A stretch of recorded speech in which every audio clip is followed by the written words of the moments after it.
Relief Committee Manipur today drew the attention of state government to introduce reservation in government and private jobs for internally displaced people, IDPs. In a press meet held at Kobru Hall of Manipur Press Club, Chief Coordinator of the committee, Bon Kurai, informed that a memorandum outlining 8 key points for the IDPs has been submitted to the Chief Minister.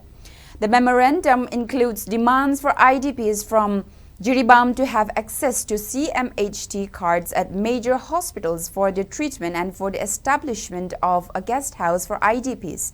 Bon Kurai also appealed to the state government to approve these requests to support the displaced individuals effectively.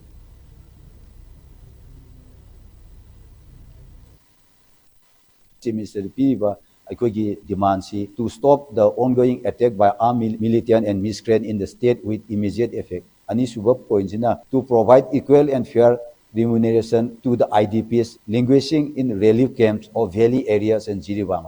Aikogi relief camps in Sarugi Mompak Piraga, Kangton Pidabana Marmoraga, Anavazing, Masi Atopa rent the toll air. Egg once rent the Tokrakanda remuneration Pivasi, outsider and Peter, Tipo, Sitovinus in a Koyas. Adi Amana Muk, ladies, burn unburn on toll air. Yumji Chaki burn ziga, Aduga unburn not to destroy those. She Aniki Kanopashapi, Manarata Waita. Shizu Tovino, the little lady Samana, Fazana. Manava Ming Yusina, who had post. Hosi Akona Yankon Palm Bopoti, Jum the Sanjaki Hibani. Masi Atu Matam, the Masiki Posim, Lokot Pio, Adu, Hide Lokopa Matamda, I cozy Kumaina, Sangaga, Kumaina, Legadegi, Hibi Potusu, I could a Tazawa Pio Senior.